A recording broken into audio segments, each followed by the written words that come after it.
राष्ट्रीय अंतराळ दिनानिमित्त पंतप्रधान नरेंद्र मोदी यांच्याकडून देशवासियांना शुभेच्छा।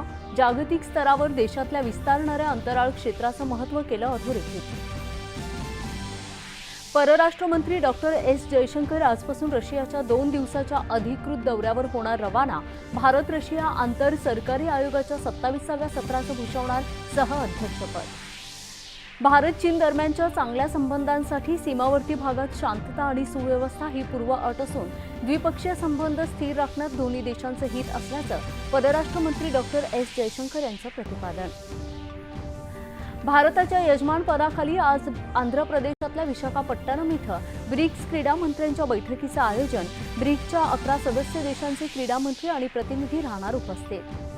देशातल्या पहिल्या कापड पुनर्वापर केंद्राचं केंद्रीय वस्त्रोद्योग मंत्री गिरिराज सिंग यांच्या हस्ते नवी मुंबईत उद्घाटन।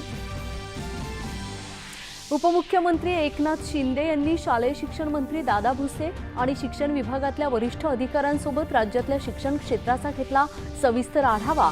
या व्यवस्थेत परिवर्तनासाठी मिशन मोडवर काम करण्याचे शिक्षण विभागाला निर्देश। मुंबईत भुलेश्वरमध्ये गणेश मूर्ती आगमनाच्या मिरवणुकीत झालेल्या दुर्घटनेत 2 जणांचा मृत्यू, 5 जण जखमी। आणि भारत आणि श्रीलंका यांच्यातल्या दुसऱ्या कसोटी क्रिकेट सामन्यात कोलंबो इथं सुरुवात। नाणेफेक जिंकून भारताचा प्रथम फलंदाजीचा निर्णय।